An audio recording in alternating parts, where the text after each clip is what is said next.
bueno, con compromiso respiratorio que afecta al espacio pleural, pero que está asociado a diferentes causas, no solamente el pulmón, como uno observaría, podría relacionar en relación al compromiso pleural. Entonces existen muchas entidades en nuestro medio particularmente llevan a que el paciente se presente a la consulta o vaya a la emergencia cuando tiene la presencia de líquido ocupando el espacio pleural, sabiéndose que hay algo en líquido, pero la cantidad es tan despreciable, podemos decir entre comillas, que no perjudica la mecánica ventilatoria ni tampoco el intercambio de gases. Entonces, existen algunas situaciones que evidentemente sí van a ocasionar este compromiso, van a ser sintomáticos al paciente y en base a la historia clínica que él nos vaya a relatar, podemos ya determinar que algo sí ocurrió en la vida respiratoria, sí todavía habiendo todavía la misma, sería la cuestión de causa. En nuestro medio, un paciente que ingresa por la pleural casi siempre lo direccionamos en que puede tener una tuberculosis, ¿no? Una patología bastante frecuente que no solamente puede comprometer al pulmón, sino también el espacio pleural, es decir, una tuberculosis extrapulmonar. A pesar de que está muy cerquita, es extrapulmonar. Según la edad, determinaremos esa posibilidad, pero a veces viene un paciente de mayor edad, mediana edad, mayor edad, fumador, con derrame pleural ya más o menos localizado, unilateral en este caso, directamente por la condición que tiene, nos haría pensar quizás en una neoplasia. Otras veces el paciente viene a febril con un esputo purulento, con señales de toxicidad a favor de una infección, advertimos que quizás es una neumonía. Entonces, los datos que uno recopila de la historia, la forma en que entra el paciente, el examen físico que luego viene tratando de escuchar los ruidos normales, encontramos que ese ruido no lo escucho bien, toco al paciente y la transmisión de las vibraciones vocales tampoco se da, también me ayuda mucho a determinar que estamos frente a un derrame pleural. Pero a veces es tan pequeña la cantidad que tenemos que acudir a estudios de ayuda de diagnóstico, específicamente de imágenes, en donde la prueba a pedir más rápido es la radiografía. Sin embargo, la placa de tórax no siempre logra detectar la presencia del derrame. Otro estudio más utilizado fuera de la placa de tórax es la tomografía, ¿no? La tomografía de tórax, que también ayuda a determinar la presencia de líquido en el espacio pleural. Y una herramienta que surgió luego, un poco desfasada, pero muy útil a la cabecera del paciente, es la ultrasonografía. La ecografía, a pie de la cama del paciente, prácticamente me debe tener, ¿tiene o no tiene derrame? Cuantificarlo. Evaluar el parénquima pulmonar si tiene algún daño que esté relacionado a la presencia de ese líquido. Entonces, es determinante en la herramienta diagnóstica de imágenes. Y cuando uno tiene duda, bueno, depende, si un paciente viene febril con un esputo purulento, dolor pleurítico, no hay pasaje de los ruidos normales en un emitor correspondiente, yo digo es un derrame posiblemente paraneumónico. Sospecho que es una neumonía. O si el paciente tiene antecedente de un infarto agudo de miocardio anterior, ya quedó con una secuela miocárdica, una falla cardíaca, me viene con el compromiso bilateral. Más sospecho que el derrame secundario a la falla cardíaca. O quizás es un hepatópata. No produce suficiente cantidad de proteínas, baja poder oncótico, la hidrostática le gana, el líquido fuga, viene del espacio pleural. O quizás es un nefrópata, está perdiendo proteínas en la orina, baja poder oncótico, gana la hidrostática, y evidentemente le también hay fluido a nivel del espacio pleural. Entonces, esas condiciones, la forma en que el paciente nos relata, lo que ha tenido me ayuda ya clínicamente a determinar la causa. Pero a veces sucede que es un paciente nuevo, no tiene fiebre, no tiene dolor, un leve disconfort en un hemitórax, entonces la causa como que no está muy clara. Le tomo las imágenes o mi clínica me dice derrame y confirmo, tiene derrame. Entonces a ese paciente sí lo tengo que estudiar. La pregunta es dónde lo estudio. Lo cita ambulatoriamente, luego el paciente ambulatoriamente, de repente para obtener una muestra de líquido, o lo tengo que hospitalizar. Casi siempre la dificultad respiratoria es la que va a dar la respuesta. Lo interno o no lo interno. Si la cantidad de líquido está ocupando un espacio mayor que perjudica al parénquima pulmonar, no tiene espacio para poder expandirse, llenarse de volumen de aire con oxígeno, es decir, favorece un intercambio de gases, es claro que aquí el paciente va a tener algún grado de insuficiencia respiratoria, un patrón restrictivo, y tenemos que hacer ya un esquema de manejo diagnóstico y terapéutico, probablemente obteniendo una cantidad de líquido que me ayude a conseguir cierto grado de aire. Bien, entonces, para entrar de lleno a esto, ya prácticamente creo que usted ya tiene el casito. Somos una paciente joven, que hace varios años. Yo lo repito cada rato porque corresponde a una enfermedad no relacionada a lo que comúnmente vemos, una tuberculosis. Es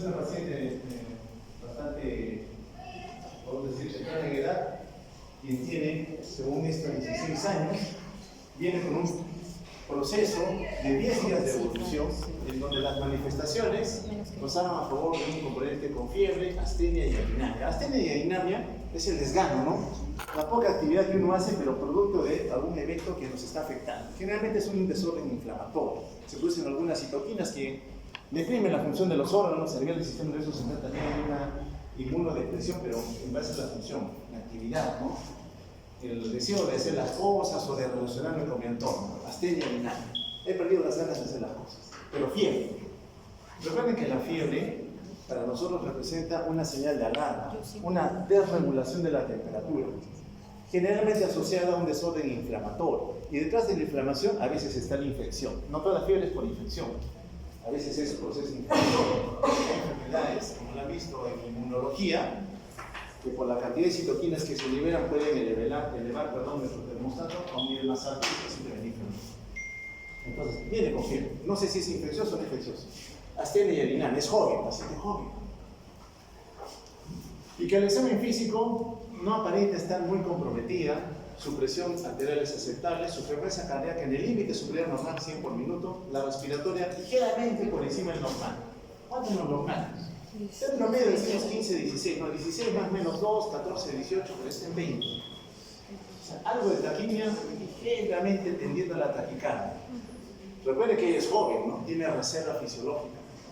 Le permite todavía responder, quién sabe, alguna situación de estrés. ¿Qué más nos dice?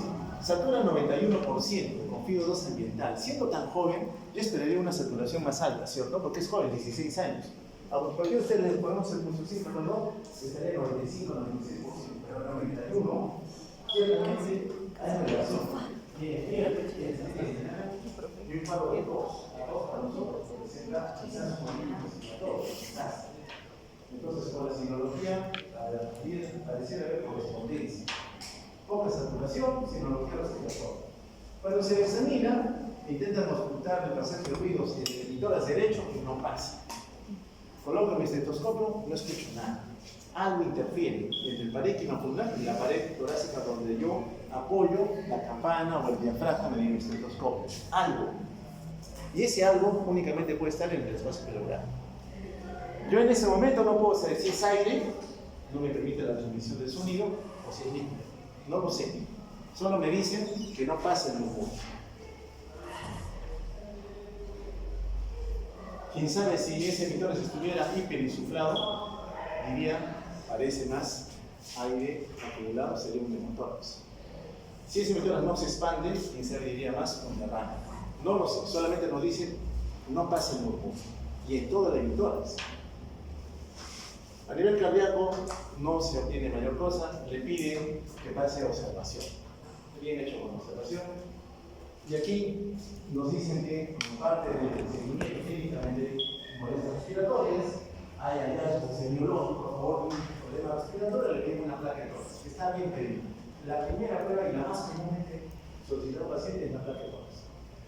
En la placa de tórax, nosotros podemos comparar acá, esta no es de la paciente, siempre les digo, un poquito de semiología porque esta es la puerta a la clínica, esta es una placa de otra paciente y es mujer. Esta paciente es mujer, para comparar. Pero en una placa de tórax siempre vemos que esté correctamente tomada, ¿no? Que las apófisis espinosas estén equidistantes de las cabezas claviculares. Si están equidistantes, yo digo está centrada, no está rotada, no está girada para un lado, que me haga pensar que un emitórax tiene alguna patología en relación al otro emitórax. También vamos a ver que las escápulas deberían estar fuera de los campos pulmonares, deberían. Cuando marcamos una placa, para los que les han tomado, nos hacen apoyar la cara anterior del tórax con el chasis y nos hace que presionemos los codos, ¿cierto? Con el fin de que las escápulas se vayan fuera. Es en un paciente colaborador, activo, despierta. Si este con malestar colabora, se puede poner de pie, pero hay pacientes tan graves que hay que tomarlas en la cama misma. Entonces las escápulas invaden los emitórax. No está tan, por aquí no está tan bien tomado. Está de pie sí porque la burbuja de la cámara gástrica se va hacia arriba. Normalmente ocurre así, cuando me pongo de pie el aire va hacia arriba, ¿cierto? Las condiciones en donde hay acumulación de algún componente fluido que tenga peso, mayor gravedad, desciende y lo que no lo tiene, menos denso, el aire es uno, se eleva. Muy bien, encontramos una sombra aquí más o menos cóncava hacia arriba, convexa hacia abajo, que corresponde a la sombra de la mama. Porque uno diría, está medio radiopaco, ¿no? Una ligera radiopacidad, pero es mujer, son las mamas.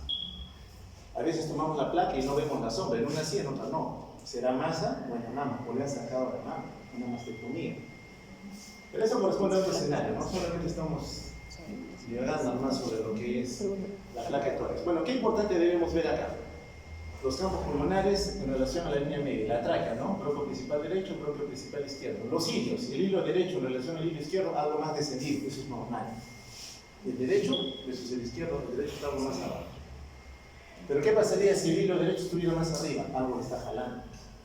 Retracción del parénquima pulmonar, quizás una fibrosis, ¿no? Le está jalando.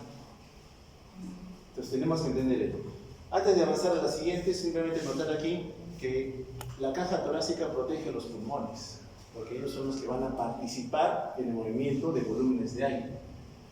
Se forman estructuras anatómicas que ciertamente uno debe recordar. Los ángulos costos diafragmáticos, uno derecho y uno izquierdo, con el repliegue de la membrana que cubre la caja torácica y otro que recubre el pulmón.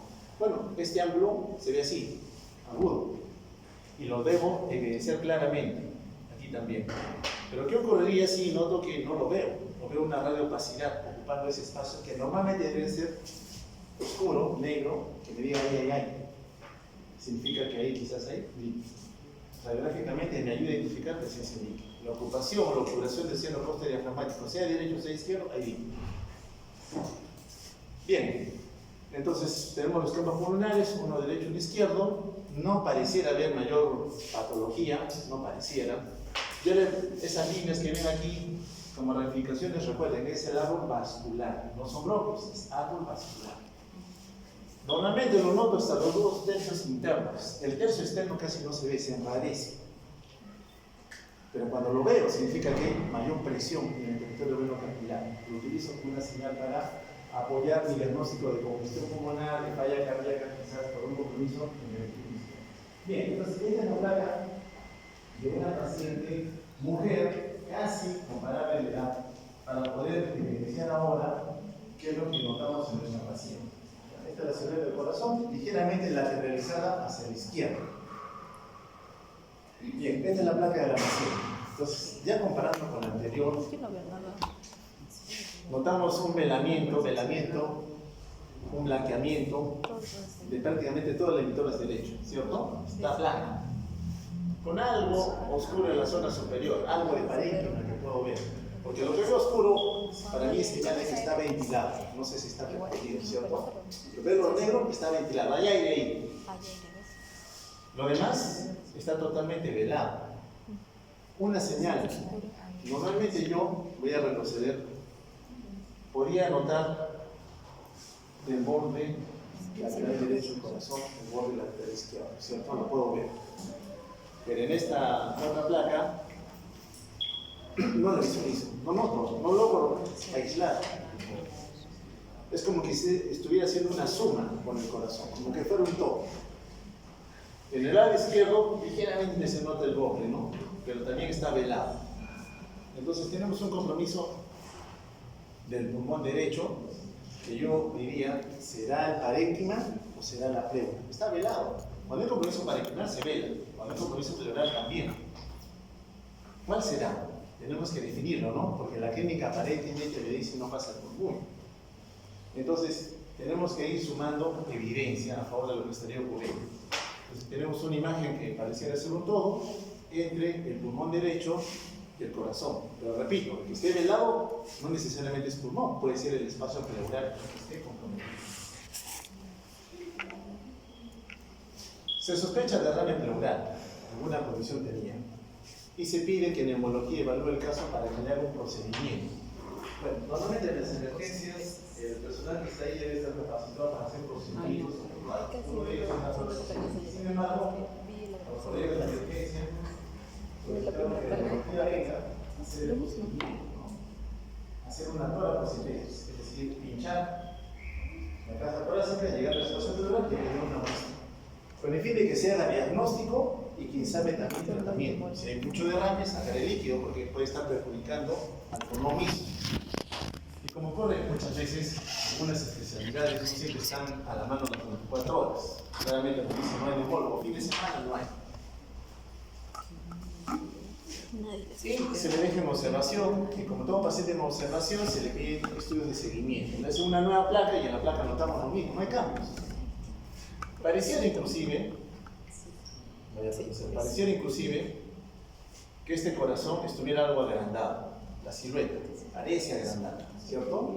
Creo que la placa no cumple los estándares, pero uno ve un corazón ciertamente de mayor tamaño. Pero repito, el corazón también tiene sus membranas, también espacios virtuales que pueden llenarse de líquido. No necesariamente una silueta cardíaca corresponde a que el corazón sea el culpable, puede ser el espacio que lo está rodeando. Y sigue velado todo el editoras derecho. Al segundo día, estando la paciente en observación, bruscamente empeora la paciente. Y fue tan catastrófico que fue evidente su dificultad respiratoria, tanto así que está utilizando los músculos accesorios de la respiración. El principal músculo respiratorio, ¿cuál es? El diafragma. Los accesorios le ayudan, le dan un soporte cuando detecta que el diafragma solo no puede. Entonces comienza a notar retracción o hundimiento de las fosas supraauriculares, de los espacios intercostales. A nivel del abdomen, la respiración deja de ser la normal, tórax abdominal, ahora es una respiración paradójica. ¿Qué es tórax abdominal? Cuando yo introduzco volumen de aire, miren mi tórax nadador, ambos se expanden. Miren, ambos se expanden. Es lo normal, porque el diafragma desciende, distiende el abdomen, pero también se sufre el tórax. Paradójico es tanta contracción tiene que ser el diafragma, tanta presión negativa que expande el tórax y deprime el abdomen. Esa es respiración paradójica. Ya no se expanden los dos, si uno se expande, el otro se hunde. Señal o inminencia de paro respiratorio. No esperen llegar a eso, detenten al paciente temprano. Se le monitorizan sus funciones vitales. De aquí surgen hallazgos que llaman más la atención. Su presión arterial 75-50, ya está hipotensa. Su frecuencia respiratoria 40 por minuto, tenía 20 por minuto, ahora tiene 40. Su saturación cae 85%, tenía 91%, sin oxígeno. ¿Y ahora qué me dicen? Está con FIO 1, significa que de 0,21 ahora hemos subido a 1, le están dando oxígeno, a la máxima concentración posible. Y aún así, con el oxígeno adicional, su saturación no sube. Estamos en la curva, en la curva de sucesión, ya en bajada. Cualquier cosa puede ocurrir. Ante el riesgo de que haya parada respiratoria, deciden intubar. Está bien, el paciente estaba ya hemodinámicamente mal desde el punto de vista ventilatorio, mal desde el punto de vista respiratorio, peor, porque su saturación está demasiado baja. Se tiene que intubar, ¿cierto? Pero quizá haber detectado antes de que llegue, no esperar a que se ponga así para recién intubar. Bueno, finalmente le hacen la toracocentesis. Que cuando se hace la toracocentesis, uno dice, ¿para qué? ¿Para qué la toracocentesis? Bueno, la clínica, la placa, impulsaban a creer que había líquido. Poner líquido en el espacio pleural, decíamos que el parénquima pulmonar es el que se debe como objetivo, ¿cierto? El espacio es chiquito, solamente vamos a hacer una caja torácica, aquí, acá está nuestro pulmón. Simplemente teniendo área en la cual expandirse cuando la fase inspiratoria vaya a dar inicio, ¿no? Entonces tenemos esto, cuando inicia la inspiración se pega, el pulmón ocupa todo prácticamente, el espacio que le da para poder recibir un volumen de aire. Pero cuando tenemos una acumulación de líquido en el espacio pulmonar, ese pulmón tiene menos espacio para poder expandirse. Hay menos espacio, más líquido, menos espacio, menos espacio, menos espacio. ¿Pero qué ocurre con los alveolos que aquí todavía estaban distendidos? Se colapsan, se desinflan, pierden aire porque hay algo externo al pulmón que lo está comprimiendo. Eso es atelectasia. La atelectasia es la pérdida del volumen de aire, que puede ser a nivel alveolar, puede ser a nivel lobar o de todo un pulmón. No tiene espacio, no tiene cómo poder recibir ese volumen de aire. Y si pierdo unidades funcionales alveolares, así esté perfundido, ya hay desequilibrio B-común, ¿cierto? Entonces, pierdo la capacidad de mantener un adecuado intercambio de gases. Entonces, la toracocentesis tendría que ser no solo diagnóstica, sino también terapéutica. Retiro el líquido, ese pulmón va a tener más espacio para poder recibir un volumen de aire que le permita mejorar el intercambio de gases. Bueno, ¿qué llamó la atención? Que el líquido que se obtiene era lechoso, como la leche condensada. Esa característica. Pero tenía un olor desagradable, pútrido. Inmediatamente se proceden a tomar muestras, no solamente sacar, sino tomar muestras para enviarlas a estudio. Siempre que usted obtenga una muestra de un fluido corporal, líquido articular, líquido perical o líquido pleural, debe enviar a estudio. ¿Y qué va a pedir? Plan y cultivo obligatorio, pensando en una infección. 2, citoquímico. Necesito ver la bioquímica, ¿qué hay allí? ¿Es comparable al plasma o no? ¿O hay alguna diferencia? 3, el resumen obligatorio BK. BK desde la adenosina adenasa. Una enzima de maduración de leucocitos que cuando hay más densidad de leucocitos, mayor multiplicación de leucocitos, adenosina adenasa se eleva. Y 4, busca siempre neoplasia. ¿Qué pides? Un Papá Nicolau, o si hay buena cantidad de líquido, un Block-C. ¿Qué es Block-C? La mayor muestra de líquido, repito, no solamente pleural, cualquier líquido que tú coges en buena cantidad, lo centrifuga, y lo que queda sedimentado abajo se manda a coloraciones. Vas a buscar células neoplásicas, ¿ok? Entonces 4 pruebas de acá le pidieron ya gran cultivo y citoquímico. Está bien. Se pidieron esos exámenes. Y aquí están los resultados. Siempre que pidas esto, en el mismo momento o en el tiempo alrededor del procedimiento, tienes que tener una muestra de sangre. Es decir, le voy a hacer una paracentesis, laboratorio está teniendo una muestra de sangre. ¿Para qué? Para comparar los resultados de lo que encuentra el líquido, de lo que estoy obteniendo, con lo que voy a encontrar en sangre. ¿Qué pasó? Nada que. Usted es distractor. Así como líder, también distractor. Ya. Entonces, siempre pedir, chicos, no se olviden, toman una muestra, sacan el fluido que les corresponda, laboratorio al lado, en los siguientes minutos para sacar otra muestra. No me sirve, ayer tenía normal y hoy día lo hace porque no me sirve. Tiene que ser alrededor del momento que lo están tomando. Minutos más, minutos menos. Entonces, vamos a ver la comparación de lo que se encontró entre el líquido y lo que tenía en sangre. Es vital hacerlo. Células 10.890. La pregunta es, ¿cuánto es lo normal? No sé cuánto es normal en líquido. ¿Hay células o no? Debería haber. Pero no sé si 10.000 es lo normal o no. Pero me lo voy a guardar acá. ¿Ok? Están encontrando 10.000 células en el líquido pleural. Cualquier muestra que se tome de fluido, siempre obligatorio pedir la diferencial. ¿Qué es diferencial? ¿Cuántos son mis soldados de batalla? Polimorfo nuclear. ¿Cuántos son los jefes o generales y linfocitos? Porque hay fluidos en donde hay predominio solo de uno. Normalmente el soldado de batalla se mueve cuando hay una agresión. Significa que en un espacio donde no hay agresión, estéril, no debería haber polimorfo. Si tú encuentras polimorfo es que probablemente hay un patógeno que invade. ¿Ves? Polimorfo tiene implementados a la agresión infecciosa. Bacteriana, generalmente. Linfocitos, como los nucleares, piensa en neoplasia, piensa en linfoma, piensa en tuberculosis. Pero polimorfo piensas en bacterias. Y nos dicen, 80% de los 10.000 son polimorfos y 20% mononucleares. Es decir, hay un predominio polimorfo nuclear. Ya te estoy orientando quizás que sea infeccioso. Ese líquido está asociado a infección. Deshidrogenasa láctica, recuerden, esta es una enzima intracelular. Cuando hay gran destrucción, se eleva.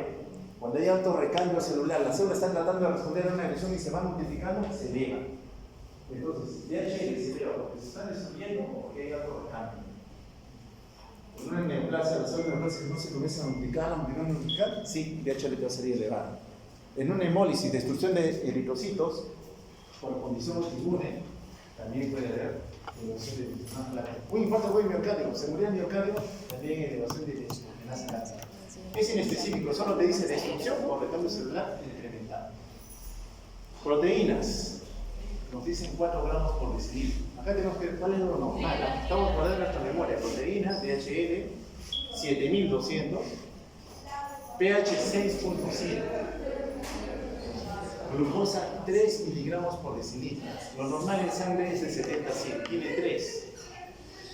Y en la coloración Gram, que está también bien hecha, encuentran una flora con cocos Gram positivos y bacilos Gram negativos. Es decir, es una flora mixta.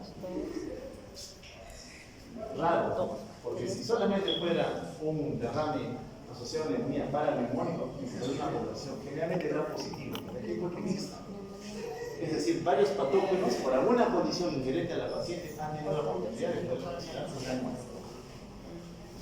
En sangre, comparamos, pH 120, normal. Pero aquí está francamente elevado. Significa que en el espacio pleural algo está pasando. No es normal. Proteínas 3 y tiene 4 en el líquido. pH 745, ligeramente alcalótico versus el pH ácido que tiene en el espacio pleural cuando se sube el líquido. Y en relación a la glucosa, en ese momento tenía 77. Aquí tiene 3. ¿Será normal ese 3? Por ejemplo, el líquido cefalorraquídeo, cuando tú tomas glucosa, 2/3 del valor que tienes en sangre está en el líquido. Si está por debajo, significa que hay algún ser vivo que está consumiendo la glucosa. Si encuentras glucosa en descenso, alguien está utilizando ese sustrato. No solamente lo usamos nosotros, también otros seres pueden utilizarlo. Entonces ya de cierta manera nos está apuntando que hay alguien que está causando un daño y que está consumiendo, causando una serie de disturbios a nivel local. Bueno, piden evaluación por cirugía, por eso resultados. Uno dice, pero ¿por qué por cirugía? Si ya le han hecho la tórax, han sacado líquido, ¿por qué? ¿Por qué cirugía? ¿Y por qué que le coloquen un tubo de drenaje torácico? Una cosa es una aguja cualquiera para sacar muestra, y otra cosa es poner. Ustedes tienen sus mangueras, ¿no? Cuando leen sus películas. Es un tubo de drenaje. Entonces, colocarle este dispositivo para retirar el líquido. ¿Por qué cirugía? ¿Cuál ha sido la condición? Bueno, lo hacen y ni bien comienzan a evacuar el líquido, mejora su oxigenación. Es decir, retirar el líquido le da espacio suficiente ahora a un pulmón comprimido, atelectasiado, para que tenga espacio para poder expandirse. Mejoró. Pero sigue un problema, persiste hipotencia. La presión sigue en valores bajos. Entonces, ¿por qué? Pero si hay infección, uno diría shock séptico, ¿cierto? Porque está frente a una infección, está encontrando un patógeno, el líquido está pues evidentemente infectado y mi paciente está respondiendo. Esta hipotesis quizás por un shock séptico. Primera sospecha, shock circulatorio, distributivo, asociado a infección, sepsis. ¿Sí? Eso hubiéramos pensado. Y le empieza el tratamiento con vasopresores, norepinefrina. Estamos bien hasta acá, porque es la catecolomina por elección que debemos utilizar. Y aquí está la placa de control. ¿Notamos un pulmón derecho algo más negro? Sí, está más ventilado, porque le estás dando espacio, ¿cierto? Hace un rato no, está casi al 100% velado, ahora no. Encontramos que la mitad por lo menos de este pulmón ya tiene un área para poder expandirse. Persiste todavía nuestra silueta del corazón algo agrandada. ¿Qué relación tendría este hallazgo radiográfico con lo que estamos notando a nivel respiratorio? Ojo que no nos han descrito ruidos cardíacos, sin irritación yugular, no, porque esa es semiología. Pero cuando uno ve el caso, hace unidad clínica. Cuando ustedes pasen al siguiente semestre, sí van a evaluar. Porque acá no pareciera ser solamente respiratorio, quizás habría alguna otra causa más.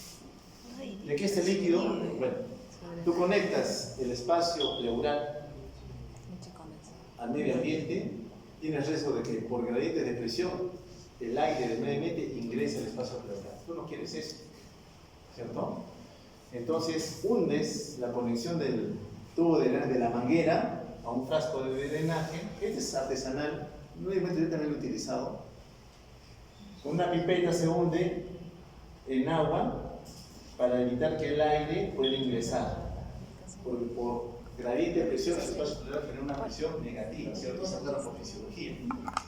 La presión atmosférica por convención se estima que es cero. Si es negativa, va a succionar el aire. Para evitar eso, se hace una trampa de agua. Y comienza a drenar el líquido lechoso y maloliente. ¿Qué notamos? Este líquido. ¿Es lechoso? Sí. ¿Todo lechoso? No, la parte de arriba. Hay un sobre naranja que tiene otro color. un amarillo cetrino, como la orina, pero más concentrado. ¿Turbio? No. Yo diría que sí está turbio.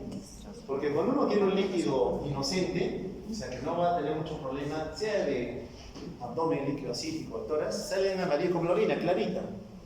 Pero este es un amarillo cetrino turbio, pero hay sobre naranja. Acuérdense también de ese hallazgo del sobre naranja. Porque una cosa es que esté todo lechoso, pero acá noto que sí hay un sobre naranja. Es importante la visualización. De aquí, cuando venía a cirugía, curar a la paciente, extraía el líquido lechoso, ¿no? Aspiraba y aspiraba y aspiraba. ¿Por qué la necesidad de aspirar? ¿Por qué quiere sacar el líquido si ya estamos probablemente con cobertura antibiótica con esta paciente? Bueno, estaba inestable, estaba en impotencia, estaba con vasopresores, en este caso no lepidemina, y nos piden evaluación para fase de UCI. Felizmente en ese tiempo los doctores terminales ya tenían su tomógrafo, de última generación, nosotros en el salón no lo teníamos, ahora pide ese tomógrafo. Y le digo, pues, ya pasa, pero que le hagan una tomografía de tórax. Mi condición fue, pasa UCI, pero con tomografía de tórax. UCI de lunar externa. Entonces, ya le hacen la tomografía. Estos son los cortes, que probablemente también los tengo allí. Y notamos algunas cuestiones que llamaban la atención.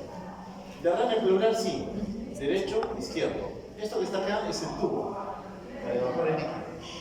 Acá está el tubo, acá está el derrame derecho. Lo negro es pulmón, ¿cierto? Negro es cuando está debilitado, ¿no? Líquido, para entrar. Pero ¿qué más noto? Que el corazón está rodeado también de un grupo de pericarditis. Es decir, no solamente había derrame pleural, sino que también había derrame pericardio. Por eso. A eso le llamamos policerositis. Cuando una cerosa se inflama o se daña o se injuria y produce líquido, sea exudado o trasudado, es una serositis. Pero cuando son dos a más, puede ser peritoneal, pleural, perineal, pericárdica, se llama policerositis. Ya tenemos pleural y tenemos pericárdica. Entonces el derrame, tanto pleural como pericárdico. Otro corte, está lo mismo. Corazón y lo que está rodeando es el derrame pericárdico. Derrame pericárdico. Y eso explica por qué esa célula del corazón estaba agrandada, ¿cierto? Bastante agrandada y llamaba la atención también en el paciente. Este es un corte coronal. También notamos aquí todo el pericardio parietal. El visceral está aquí y en medio de los dos el espacio pericárdico y el líquido. Normalmente hay un poquito de líquido, casi las dos hojas están pegadas, pero permiten la fricción sin problemas. Pero aquí ya notamos una buena presencia de líquido pericárdico. Aquí una ecografía del paciente, cuando ya estaba en la UCI. Este es el ventrículo derecho, este es el izquierdo. Miren, el derecho casi está colapsando. No se llena. No permite un llenado del derecho. ¿Por qué? Porque entre el derecho y el izquierdo, ¿quién es más débil? El derecho. ¿Hay líquido rodeando al corazón? Sí. Comprimes al derecho. No dejes que se llene. Es decir, no generas diástole efectiva para el derecho. Por tanto, no hay sístole efectiva para el izquierdo. Entonces, ¿eso qué representa para mí? Shock obstructivo. Es decir, su shock circulatorio no solamente es distributivo sepsis, sino también es obstructivo. ¿Ok? O sea, dos tipos de shock se han presentado en la paciente. ¿Estamos? Sí. Ya. ¿Cuál es el objetivo? Si el líquido te está molestando y está casi colapsando al derecho, ¿qué tienes que hacer? Sacarle. Así que la señora Ilia, la enfermera de la UCI, me agarraba el consultorio, yo le metiendo la boca con un catéter para sacar líquido. Le sacamos algo de 500, recuerdo, y la presión mejoró. Estuvo como 5 días con el catéter, ya comenzó a llorar, o sea, a drenar menos y ya retiramos todo. Y la paciente bien. Pero vamos a ver ahora el escenario, ¿no? Del por qué. O sea, la pregunta ahorita es el derrame pleural, no tanto del shock. Entonces vamos a hablar algo de la patología asociada al derrame pleural.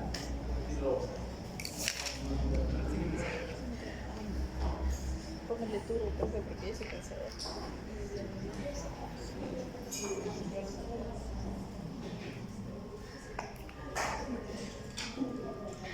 Muy bien. Entonces, nosotros tenemos varios vísceras que evidentemente al estar en compartimientos tienen que tener un grado de protección, ¿sí? De cubiertas. En el caso de los pulmones, están protegidos por la caja torácica. Pero dentro de la caja torácica, inclusive, hay membranas que le dan soporte y protección. En este caso es la pleura. Pero esta pleura tiene que acomodarse a una estructura rígida, que es el componente osteomuscular interno, versus un pulmón que siempre está en movimiento. Se expande y se retrae, se expande y se retrae. Entonces, la pleura de la caja torácica no puede ser la misma pleura que tiene contacto con el pulmón, que se expande y se retrae. Es decir, la pleura que tiene contacto con el pulmón debería ser más elástica. ¿Y qué pasa si pierde elasticidad? Ya no es complaciente. Ya no es complaciente. Cuando yo intento poner un pantalón que años en mi juventud usaba cuando pesaba 60 kilos, ya no puedo, no es complaciente, ¿cierto? Entonces no me acomodo. Lo mismo pasa con el pulmón, no se acomoda, no tiene espacio, porque algo no le permite. Cuando hay inflamación, el pulmón puede quedarse colado por un daño pleural. Cuando tú permites que haya mucha inflamación, la pleura visceral que tiene contacto con el pulmón lo atrapa y no deja que se expanda. Y eso es una emergencia. Tú no quieres que el pulmón se quede colapsado, tú quieres que se siga moviendo. Quizás, entonces, por esa inflamación tan importante que la paciente tenía, era necesario retirar el líquido y retirar, porque podía ocasionar un daño sobre esa pleura visceral. Bueno, acá está nuestra caja torácica, ya sabemos que hay una pleura que está adherida a ella, en este caso es la pleura parietal, esta de acá, que es la cubierta externa, y la que tiene contacto directo con el pulmón es la pleura visceral, mucho más elástica, ¿no? Con el fin de favorecer el movimiento y una suave fricción entre las dos. Entonces, dentro de lo que son las membranas pleurales, existe un componente común, un revestimiento interno representado por un conjunto de células llamadas células mesoteliales. Y debajo de ellas, como habitualmente ocurre, el tejido conectivo, donde hay arterias, nervios y, lógicamente, componentes de sostén para ese tejido epitelial. Entonces, recuerden que la pleura, el espacio pleural, desde la etapa embrionaria comparte origen con la cavidad pericárdica y peritoneal. ¿Por qué es importante saberlo? Porque a veces ocurre que habiendo ya progresado en mi maduración, todavía establezco contacto entre un espacio y otro. Significa que algunas veces una acumulación de fluido en el abdomen podría luego migrar al espacio pleural, sí. Y del pericardio a la pleura también. Entonces, podría haber, por ese origen embriológico común, la acumulación de fluido que se transmite de una a otra compartimiento. Esta la sabemos ya. Lo mismo esto del pulmoncito ya con el espacio pleural y ahí muy pegadito el espacio pericárdico, ¿no? Relacionado ahí. Recordar que el diafragma por abajo, junto con la caja torácica, prácticamente le van a dar los límites sobre los cuales los pulmones se tienen que comportar en su mecánica ventilatoria, pero asociado a un componente vascular y nervioso que habitualmente también los acompaña. Características del espacio pleural, a recordar, se genera presión negativa. Hay presión negativa, normalmente ahí. Hay una pequeña cantidad de líquido. Si no lo hubieran, las dos membranas pleurales no podrían deslizarse. Sería muy complicado poder garantizar la expansión pulmonar. Entonces, ese líquido cumple una función determinante en transmitir las fuerzas transpleurales y permitir un acoplamiento. Cuando el pulmón se expande, al momento de rozar con la caja torácica misma, no le permita ocasionar algún tipo de problema en esa capacidad incrementada, tener un mayor volumen de aire. Aquí está la caja torácica, aquí está el pulmón. Todo esto es el espacio pleural. Una videotoracoscopía para ver el espacio pleural. No se ve tan grande, ¿eh? Acá está ampliado porque se ha introducido este espacio. Identificamos la pleura visceral, la que está pegada al pulmón. Más delgada, transparente y bastante elástica. Ya sabemos por qué. A diferencia de la otra, que es la parietal, que es una capa, podemos decirle casi inextensible, fibrosa, porque está adherida a la caja torácica en su cara interna. Bien, hablemos de lo que debemos recordar. Señor Cusi, ¿cuánto de líquido pleural normalmente existe en el espacio?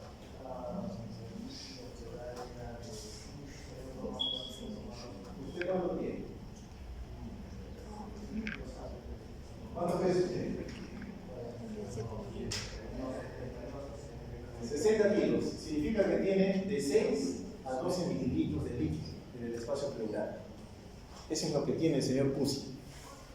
6 a 12 mililitros. Casi despreciable en todo el espacio pleural. ¿Cuántas proteínas tiene? 1.5 gramos por proteínas. ¿Cuánto tenía la paciente? 4. 4 proteínas. Células poquitas. A predominio mononuclear. ¿Quién es? Señor Pusi. ¿Qué tanto mira en el celular? Me distrae a mí también. ¿Lo traigo adelante como en la escuela? A mí en la primaria sí me golpearon, ¿no? ¿Qué células? Todos mononucleares. Macrófago mononuclear, mesotelial mononuclear y linfocito mononuclear. Significa que el 100% de la población celular es mononuclear. Y en la paciente, 10.000. ¿Y cuántos le dijeron? 80% polimorfo. Y el polimorfo no está en la población común.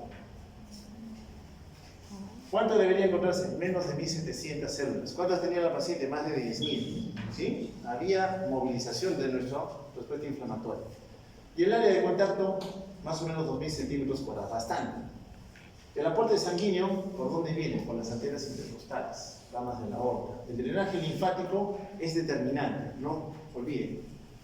Si bien el está vascularizado, también tiene un rico drenaje linfático. Ambas pleuras, parietal y visceral, las dos tienen linfáticos.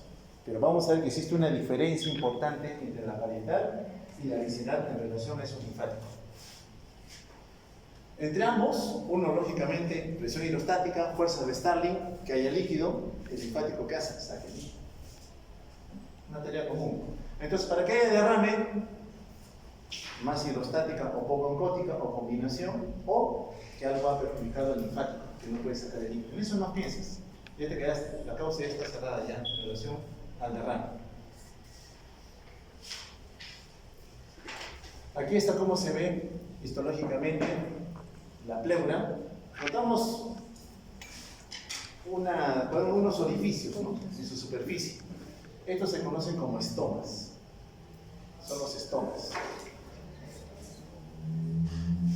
Estos estomas se distribuyen en toda la membrana pleural, pero a nivel parietal, a nivel de la cara lateral, anterior, posterior, encontramos por centímetro cuadrado 100 estomas, 100 orificios. Pero a nivel de la pleura que tiene contacto con el diafragma, 8.000 estomas por centímetro cuadrado. ¿Y qué hacen estos estomas? Drenan el líquido que se formó en el espacio pleural. Siempre se está formando para mantener esos 6 a 12 mililitros. Se forman y se retiran, se forman y se retiran. Entonces los estomas ayudan a esto, pero más los de la cara diafragmática. ¿Ok? Aquí está entonces un estoma magnificado, aquí está el estoma, cómo llega y busca un linfático. Va a buscar un linfático porque ese es el orificio, pero va a buscar a través de un conducto llegar al linfático para retirar el líquido que se ha formado. Bueno, decíamos que el mesotelio es la más superficial, tiene microvellosidades y el tejido conectivo después. Sí, los dos tienen lo mismo. Pero la parietal y visceral, similares. ¿Qué hay de las células mesoteliales? Porque algunas veces pueden involucrar para nosotros patología con las cuales tenemos que determinar la asociación de la presencia de líquido. Tienen pocas organelas, se renuevan muy poco, no se van multiplicando.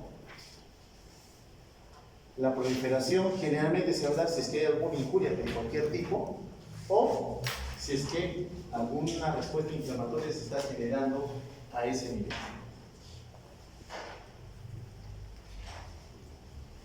Miren las vellosidades que encontramos a nivel de la superficie pleural, tanto parietal como visceral. La vellosidad en sí no cumple un fin. Quien hace el fin de recuperar el líquido formado son los estomas, que lo conectan los linfáticos. En patología decíamos, ¿cuándo el mesotelio se compromete? Cuando degenera, ¿no? Normalmente no se multiplica, pero cuando hay una degeneración, como la pleura misma está engrosada, atrapa el pulmón, ya no le permite tener la complacencia por pérdida de elasticidad para poder recibir un volumen de aire. Bueno, entonces en ese tejido conectivo hay linfáticos, nervios, microvasos. Sabemos que a nivel visceral tiene una gran cantidad de elastina para favorecer la expansión y retracción elástica. Sabemos que el líquido al final es un ultrafiltrado Ah, entonces si es ultrafiltrado, la composición que está en el plasma debería ser similar a la que encontramos a nivel del espacio pleural, sí, pero proteínas, recuerden, proteínas no debe pasar, no pasa. ¿Cuál es la velocidad de producción de líquido pleural? Una centésima de mililitro por kilogramo de peso por hora. Así se va a poner esa velocidad lenta. Significa entonces que tiene mayor capacidad de poder formar líquido, ¿no? Cuando la producción, así sea lenta, se está produciendo, no tiene un sistema de drenaje. Entonces, la producción puede ser lenta, pero si el drenaje está comprometido, linfático lesionado, injuriado por alguna causa, el líquido se va a perder. Producción efectiva, mala, recuperación del líquido formado. Bien, entonces diferencias de este. Bueno, hay un espacio pleural, el cual acumula un volumen de líquido, 6 a 12 mililitros. Diferencias entre la pleura parietal y la visceral. Bueno, en ambos hay capilares, por tanto, hay presión hidrostática en el capilar y hay presión osmótica. Sí, en los dos hay. Entonces, ¿cuál es la diferencia? La diferencia neta no va a ser tanto en la capacidad ambas de generar fuerzas de Starling. Una que impulsa hidrostática la salida del líquido y otra osmótica que favorece que el líquido se quede en los vasos. La diferencia va a estar a nivel de los linfáticos. Estos linfáticos aquí. Que gracias a las presiones negativas que se generen, van a ayudar, una vez que se comunican con el espacio pleural, a poder retirar el líquido formado. Ya sabemos que los linfáticos retiran. Los vasos, por gradientes de presión, fuerzas de Starling, favorecen la acumulación de fluido. Bien, pero ¿dónde están los linfáticos? Están en los dos escenarios. Sí, pero ¿cuál de ellos es dominante? ¿Cuál de ellos tiene los estomas que comunican al linfático? La pleura parietal tiene comunicación con el espacio pleural, a diferencia de la visceral. Aquí lo vamos a ver mejor. Aquí está la pleura parietal, aquí está la pleura visceral, aquí está el espacio pleural. Esta es la caja torácica, aquí está el pulmón. Este es el espacio pleural. ¿Ambos tienen vasos? Sí. ¿Ambos forman líquido? Sí. Pero ¿quién recupera el líquido? La pleura parietal. ¿Por qué? Porque sus estomas se comunican con sus linfáticos, pero no con la pleura visceral. Entonces, para que el líquido se acumule, o aumenta la hidrostática, o el linfático tiene problemas para recuperar el líquido, o la combinación de ambas. ¿Ok? Entonces, pleura parietal sí tiene estomas que comunican sus linfáticos con el espacio pleural. En general, la pleura, pues, lo único pareciera hacer es permitir la expansión y retracción del pulmón sin causar algún perjuicio en la mecánica ventilatoria al momento que puedan tener contacto con lo que es la caja torácica misma. Aquí está la membrana pleural, parietal en este caso, y la visceral pegadita al pulmón.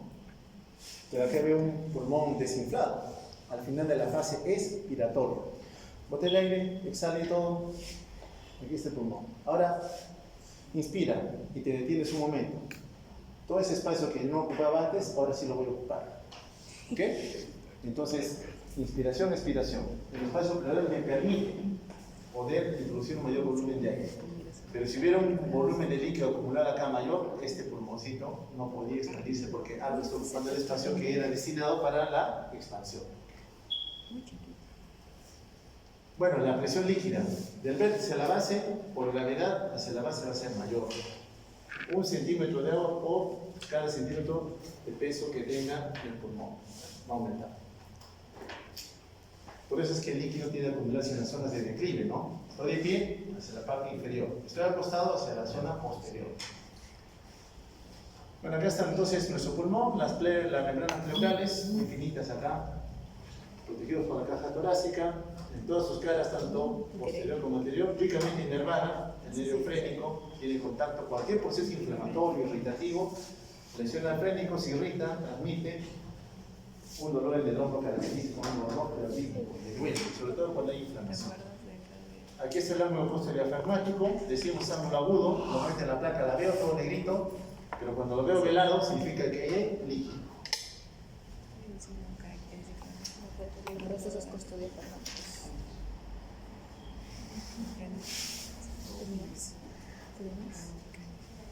Sí, ¿por qué ponemos? Videíto. Descansa. Sí, sí, sí. No hay imagen.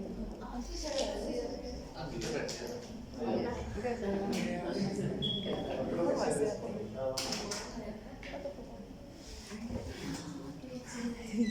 30. Voy a volver a Que vi trasero y está. Alcanzado. O sea que se van a hacer nada. No, es que tiene seguridad. Disculpen que voy a hacer esto. No, ahorita no la boca ya. Una placa de un neumotórax. No pausa. Y sea demostrable clínicamente indispensable el paciente lógicamente traiga alguna manifestación, tendría que ser la producción 30 veces superior a lo que normalmente el linfático tiene capacidad de poder retirar, 30 veces más. O que lógicamente la salida daño en el linfático esté comprometida. Entonces, ¿qué factores pueden contribuir a que finalmente haya acumulación de fluido? ¿O qué factores pueden afectar el drenaje linfático como tal? Las dos son condiciones que ciertamente vamos a buscar para demostrar o identificar la etiología. Para que haya más líquido, la causa más frecuente, 70%, es por falla cardíaca. Ventículo izquierdo, anormal. Falla cardíaca. Algo le pasó al ventículo izquierdo. Congestión al pulmón. Generalmente en ese escenario, el derrame es bilateral. Entonces aumenta la producción de fluido porque aumentó la presión hidrostática, aumentó la presión capilar.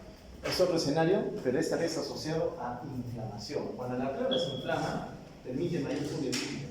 Entonces, un desorden local inflamatorio también contribuye a que haya mayor formación de líquido. Fuera del tórax, en el abdomen, embriológicamente lo hemos dicho, no hay comunicaciones. Sí, una acumulación importante de líquido a nivel del peritoneo, un paciente patópata cirrótico con una citis a tensión, nos puede venir también con derrame pleural por esa comunicación. O aquel paciente sometido a diálisis peritoneal. La diálisis peritoneal es introducir un volumen de líquido especial para poder ayudar, entrando al peritoneo como una membrana adicional, la capacidad de poder equilibrar a la concentración de algunas sustancias que se van acumulando y que ciertamente son lesivas para la economía. Esa es la diálisis peritoneal.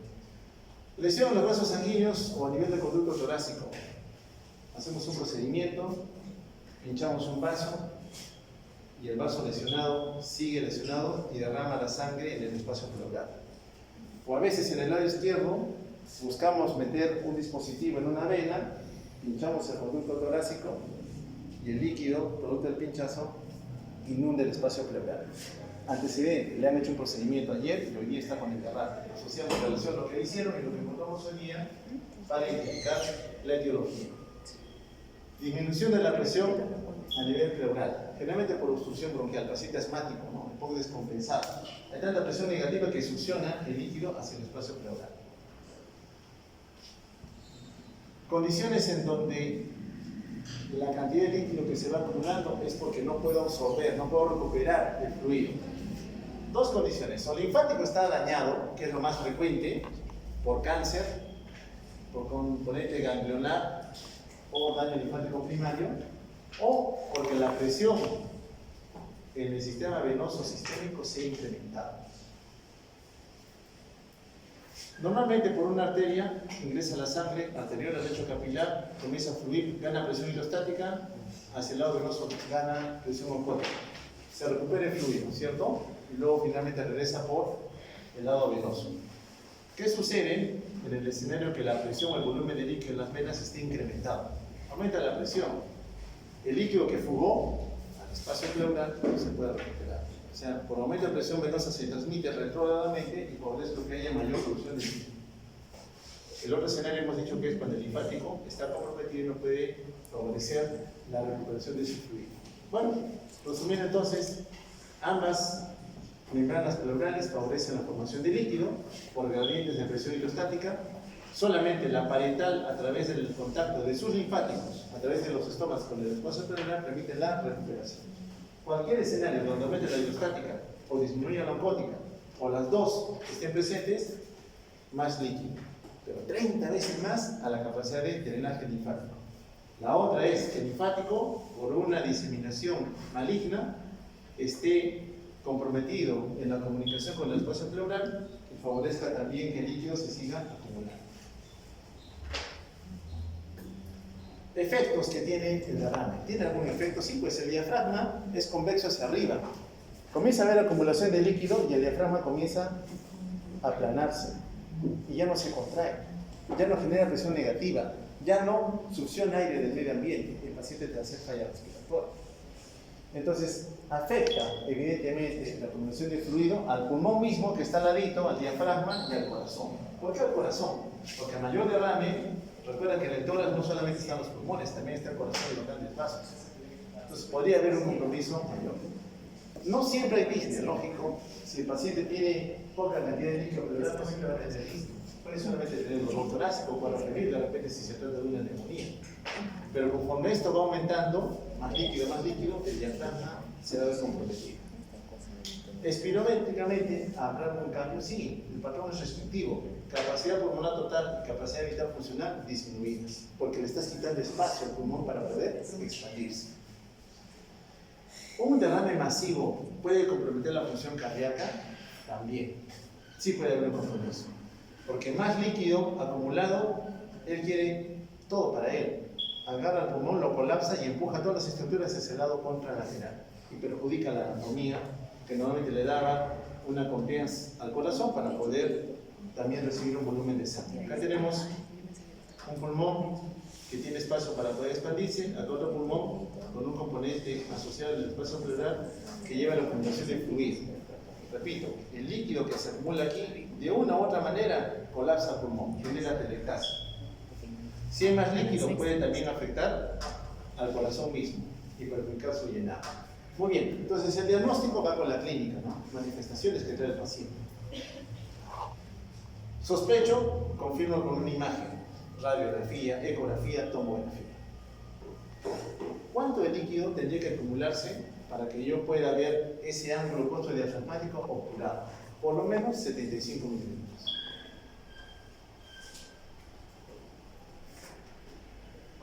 Muy bien. Aquí vemos una placa de un paciente con una neumonía. Está velado la parte baja del pulmón izquierdo. Sí ve un velamiento. Pasa al día 5, el paciente se falla respiratoria y nota un velamiento mayor. Y pareciera que este velamiento está empujando a la silueta del corazón hacia el lado contralateral. Cuando hay derrame, ese nuevo componente o el aumento de ese componente que es líquido empuja todo hacia el lado contralateral. Cuando hay derrame, todo se va hacia el lado contralateral. Hace un rato veíamos una placa totalmente velada. Cuando uno ve velado, dice, ¿será derrame o será atelectasia? ¿Por qué? Porque también en la atelectasia aparece velado. Un alveolo lleno de aire se ve negro, el pulmón se ve negro. Un alveolo desinflado lo vas a ver blanco. Aquí hay derrame, empujo. En la atelectasia el pulmón se desinfla. Y si se desinfla el pulmón, todo va hacia ese lado. Entonces, en derrame, empujo hacia el lado contralateral. En la atelectasia, jalo hacia el lado donde estoy poniendo la atelectasia. Radiográficamente también yo puedo identificar si esto es derrame o es atelectasia. Como estoy notando que la tráquea misma está también lateralizada hacia la derecha, para mí eso es derrame. Derrame pleural.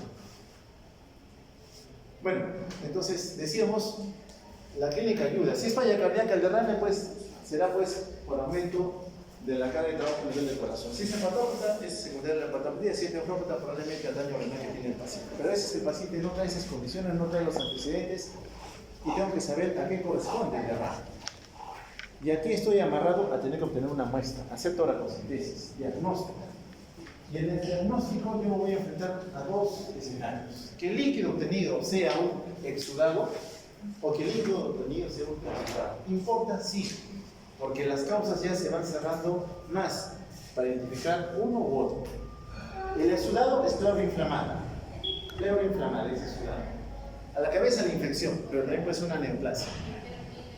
El trasudado, pleura está sana. La causa está en otro lado. ¿Dónde? Corazón, falla cardíaca. ¿Dónde? Hígado, cirrosis hepática. ¿Dónde? Riñón, una enfermedad renal crónica. Te va a dar derrame pleural tipo trasudado. No es la pleura la enferma, Es otro órgano el que está comprometiendo las fuerzas de Starling y te están llevando a la acumulación de fluido. En cambio, en el exudado es inflamación. Es la pleura misma la que se ha visto comprometida. Bueno, los estudios de gran cultivo, lo decíamos, citoquímico, revelamos color, olor, transparencia. Pinchamos y sacamos la muestra de líquido. Y el líquido sale hemático, o yo he roto un vaso, o el líquido siempre fue sangre.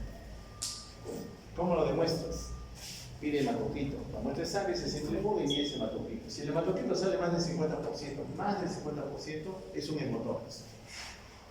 Si el líquido sale purulento, pus, piensa en empiema. La paciente como lo tenía, purulento, ¿cierto? Piensa en empiema. ¿Qué es el empiema? Es un escenario mayor de infección a nivel pleural. El olor pestilente, como lo tenía la paciente, eso es típico de la infección por anaerobios. Turbio, lo vimos el sobrenadante, ¿se acuerdan? Leucocitosis, hay leucocitos muertos, hay detritos celulares, pero también puede ser porque hay lípido. Es decir, cuando pincharon el lado izquierdo, sobre todo, busqué la vena subclavia para meter un catéter y pincho el conducto torácico por donde está circulando componente graso, los kilomicrones sobre todo, y ese líquido del conducto torácico inunda el espacio pleural, a eso lo llamamos kilotórax.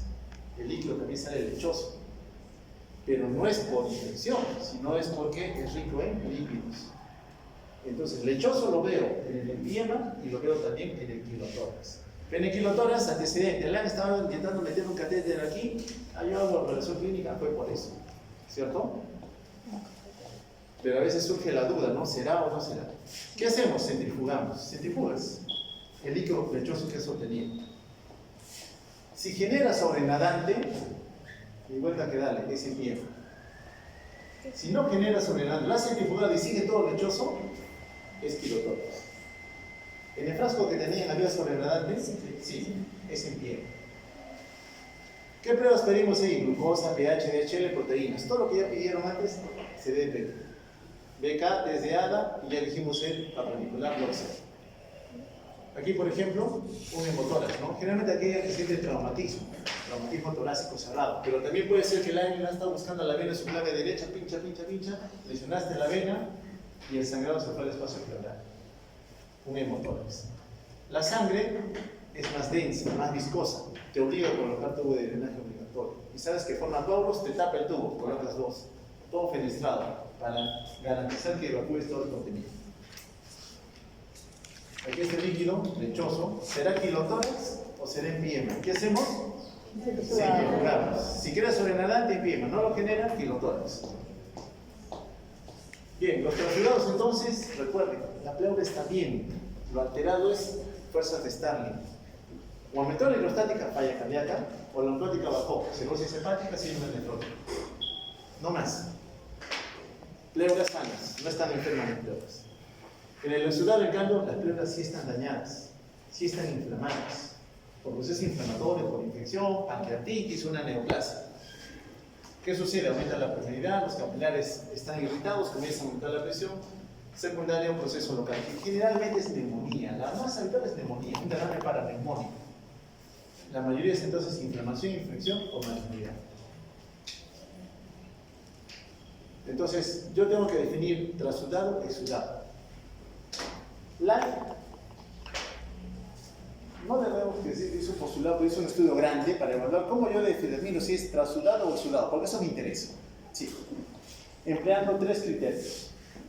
El líquido pleural busca proteínas y mide deshidrogenasa láctica y compara proteínas en sangre con deshidrogenasa láctica en sangre del paciente. Comparas, relaciones. Si la relación de proteínas en el líquido partido proteínas en sangre sale mayor a 0,5, es exudado. La paciente tenía 4 en líquido y 3 en sangre. Más de 0,5, ¿cierto? 1 y algo más, exudado. Basta que un criterio esté elevado, es exudado. DHL tenía 7000, ¿cierto? Y algo más. Y en sangre me parece que tenía algo de 200 y algo. Por encima de 0,6, exudado. O que la cantidad de DHL sea mayor a 2 tercios del que tiene sangre, súper mayor, porque salía en miles, me acuerdo la de la láctica versus la que tenía en sangre. Basta que uno esté positivo, deje exudar. Y si es exudado, cáncer, neumonía, trauma, tuberculosis, embolia pulmonar, desorden inflamatorio, nefrosatritis inflamatorio. Trasudado ya sabemos, hidrostática que incrementa o oncótica que desciende. Y usted ya sabe cuáles son las relaciones causales que habitualmente vemos aquí. La valoración citoquímica, ¿no? Recuento diferencial. Polimorfo nuclear para ti, infección bacteriana. Mononuclear, neoplasia, tuberculosis. Coloración de Gram, te suena qué patógeno, aquí era flora mixta. Hematocrito, si sale sanguinolento, se te curva, si ves. Si es más del 50%, eso es un hemocrotis. Glucosa, importante. Menos de 60 miligramos por decilitro. Induce a empezar ahí un patógeno que está consumiendo la glucosa. La paciente tenía 3, menos de 60. El citológico siempre buscando neoplasia. pH. Normalmente, cuando el pH es menos de 7.2, te obligan a hacer drenaje obligatorio. ¿Cuánto tenía la paciente? 6.9. ¿Sí se acuerdan? Tenía 6.9 y en sangre tenía 7.45. Triglicéridos, bueno, en relación a la causa de asociar tiroides. Amilasa si es que sospechas una pancreatitis. Bien, ¿por qué importan los exudados más que los trasudados? Porque el exudado tú manejas la causa de fondo, el líquido se va a retraer. Sí, actualmente ocurre. Pero en el exudado, donde la pleura sí está dañada, ¿por qué me debo preocupar? ¿Por qué debo acelerar el manejo? Porque evidentemente hay una pleura que está en contacto con el pulmón. Y si es que esta queda inflamada, pierde elasticidad y atrapa el pulmón. Entonces, en el exudado hay que tener mucho cuidado. Sobre todo en descartar que sea de evolución mayor. Hay un exudado no complicado, solamente respuesta inflamatoria. El complicado, hay leucocitos en abundancia. Y el lipidema donde hay gran desorden metabólico, inclusive con gran consumo de glucosa, alta producción de deshidrogenasa láctica, que llevan a un mayor riesgo de que hagas un atrapamiento pulmonar. Aquí está un paciente con un lipidema, aquí está la pleura visceral totalmente inflamada, que ya perdió elasticidad y atrapó el pulmón, lo colapsó, lo atelectació. Perdiste el pulmón. Y el paciente, lógicamente, en ese escenario tiene mayor riesgo de complicaciones o de muerte. ¿Cómo evoluciona el lipidema? Primero, la fase exudativa, solamente inflamación. Luego, gran cantidad de fibrina, y la fibrina no es elástica, atrapa el pulmón. Y finalmente, la organización. Aquí está una pleuritis fibrinosa, este es un pulmón ya inflamado, acá está con fibrina. Esta zona no va a expandirse, esta zona ha perdido elasticidad. Y si esto sigue avanzando, repito otra vez, compromete a todo el pulmón. En el exudado es tanta la respuesta inflamatoria que inclusive por la gran cantidad de fibrina se tabica. Y te es difícil retirar el líquido acumulado ahí. Con una agujita no lo vas a conseguir hacer, necesitas colocar un tubo de drenaje. Y inclusive a veces, como hay tanta fibrina, aplicarle un fibrinolítico, anteplasia. El anteplasia que destruye coágulos, también aquí te puede ayudar a destruir estas membranas para facilitar la salida del líquido inflamado, asociado en este caso a una infección. Saber dónde pinchas, porque a veces pinchas por encima, crees que todo está uniformemente convertido por un derrame, y pinchaste en la parte alta donde hay poquita respuesta inflamatoria, y por debajo del tabique están todos los leucocitos escondidos. También hay una falsa lectura, un falso negativo, cuando tenemos un gran proceso inflamatorio.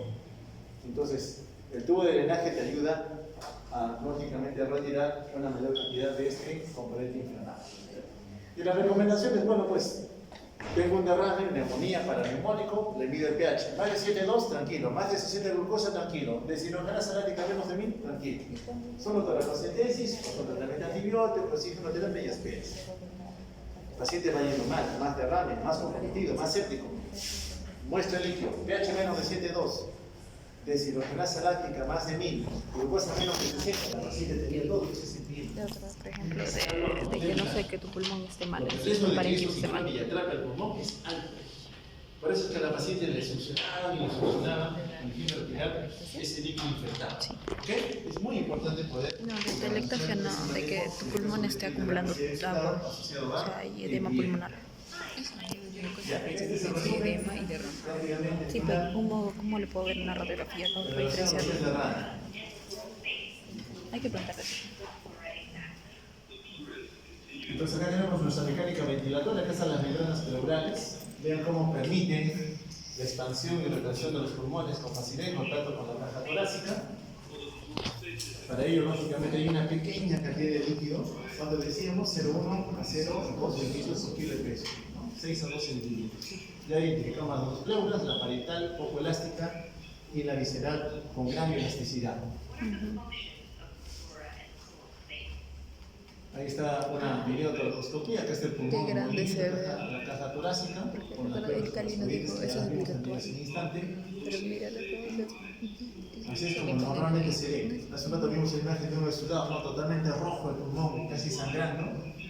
Acá está el deslizamiento que ambas hojas pleurales deberían permitir normalmente entre el pulmón y la caja torácica.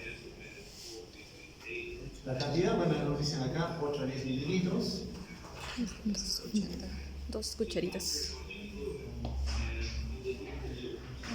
2 cucharaditas, eso es lo que tienes de líquido dentro. Poquísima cantidad para garantizar este trabajo.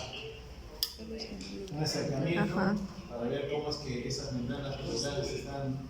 Pero es muy poco, pero eso es Una virtual. pequeña cantidad de líquido, de fluido en este caso, que consideramos normal, que también lo hemos detallado hace un instante. Como es un ultrafiltrado, encontramos la misma composición, ¿no? Sodio, cloro, bicarbonato, glucosa. Muy similar a la que encontramos en el plasma. Pocas proteínas, aquí sí no hay mucha proteína como en el plasma. Glucosa nos dicen la misma cantidad que debería haber. Albúmina, en plasma hay más. Bicarbonato es más alcalino, significa que es ligeramente ácido el líquido pleural, pero no tan bajo como 7.2 a valores inferiores, que son sugerentes, repito, de limpieza. Todos mononucleares, que ya lo sabemos también, ¿no? Todas las células son mononucleares. El mononuclear no es residencia habitual en el espacio celular. Lo cuento total, menos de 1700, repito, 100% mononucleares. Y aquí para ver cómo esas membranas, con esa pequeña cantidad de líquido, permiten que las fuerzas de fricción no permitan un roce que sea incómodo para el paciente ni para la misma mecánica ventilatoria. Y son 2 cucharaditas de té acá, imagínate. Vale, eso debemos pasar todos en esta temporada de verano, un vaso con un posavasos ahí, se humedece la base, crea una fina capa, ¿cierto? Y cuando uno desliza el vaso, va a ver que este se mueve con facilidad, ¿no? Imitando. De líquido de 8 o de 6 a 12 mililitros en el caso de la piel. Normalmente favorece aliviar las fuerzas de tensión y de fricción que habitualmente podríamos cubrir, pero que felizmente gracias a esa presencia de líquido no sucede. ¿Qué pleura es esta que tiene el linfático comunicado con la fase pleural? Es pleura parietal. La visceral no tiene contacto. Ambos tienen capilares, ambos tienen presión hidrostática, ambos forman un líquido, sí, pero el único que recoge el líquido del espacio pleural es la presa parietal, porque los estomas se comunican con su red linfática. Los estomas. Las células mesoteliales ya las hemos Entonces, visto, solo la pleura parietal tiene estomas. del espacio pleural. Entonces, siempre hay una Sí, ¿no? producción, Yo también escuché que una los dos, reposición, pero una este tiene absorción mucho de más líquido que la se ha acumulado en el espacio pleural. ¿Y la otra cuánto tiene? La producción y la absorción están siempre en equilibrio, Acá. normalmente. Bueno, decía esos también, esos carácter. Sí, y el otro 800. Sí, la pleura parietal en la parte, Bien, entonces, en la parte más baja de la pleura parietal y en la parte inflamación. diafragmática, en la parte diafragmática que absorbe más el líquido. Igual que preguntarle, pues.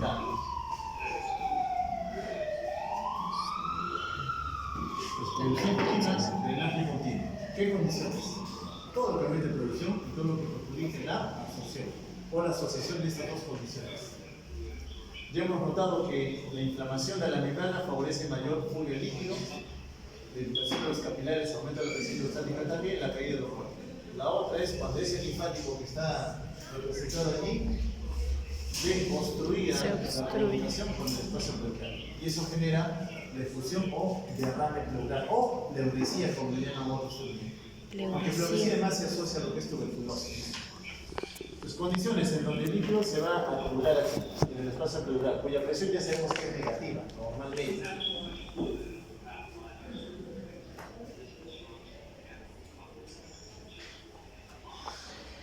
Bien, entonces vamos a ver aquí que hay una acumulación de fluido, como colapsa el pulmón, se atelectasia, ¿cierto? Más volumen aplana el diafragma, disminuye capacidad vital, disminuye capacidad pulmonar total.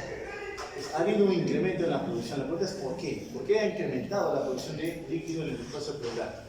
Que se manifiesta con disnea, sensación de llenura, de plenitud del nivel del tórax.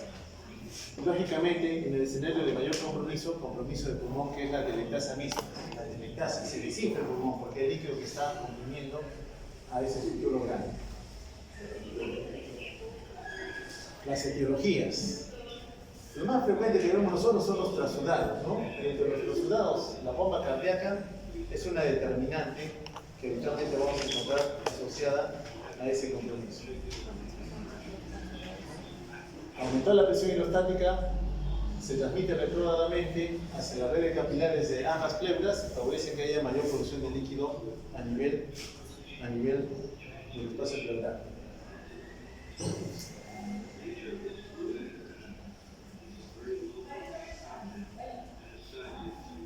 Otra condición es cuando tenemos una cantidad de proteínas disminuida por alguna condición. Recuerden que en el trasudado la pleura está sana. O es desequilibrio hidrostático o es desequilibrio oncótico. Aquí, en este escenario, vamos a encontrar un componente tumoral. Miren las neoplasias, cómo se diseminan y infiltran la pleura y al final terminan obstruyendo los estomas, con lo cual van a limitar que el líquido ya formado, así sea normal, puede ser absorbido. Las neoplasias, es la evolución natural de todo. La inflamación es irritación de la pleura. Repito otra vez, lo más común que encontramos es un derrame paraneumónico, pero el líquido en este caso por pleura inflamada corresponde a un exudado. Aquí como están las fibrosas neuronas que se van formando producto de la inflamación misma. Que la evolución mayor pues lógicamente corresponde a lo que es un empiema. Y cuando el empiema progresa, se pierde tanto la elasticidad de la pleura visceral que el pulmón ya no se expande, ¿no? Queda tomado por la pleura misma que antes le permitía ser mucho más complaciente.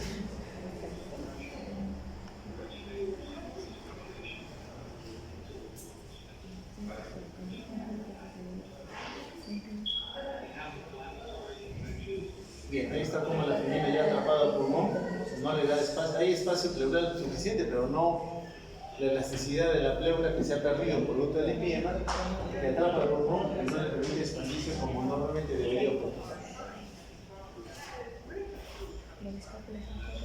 En otros escenarios, en donde la pleura pues está inocente y no es la culpable de lo que es la acumulación de fluidos, corresponde clásicamente a aquellas que afecten a las fuerzas de Stalin, ¿no? O a comunicaciones anormales que existan a nivel abdominal, un hígado enfermo, por ejemplo, cirrosis macronodular por neurosis de superficie, ascitis, y por comunicaciones desde el etapa embrionaria el líquido migra hacia el espacio pleural. Lógicamente, el pleura no enferma, trasudado, los líquidos del aire son negativos. Pues todas las condiciones que en cierta manera pueden favorecer la comunicación de repito otra vez, la técnica magna, paciente nuevo, que hay que estudiarlo, tenemos que considerar tomar con la muestra de fluido. Muy bien, ¿alguna duda, pregunta?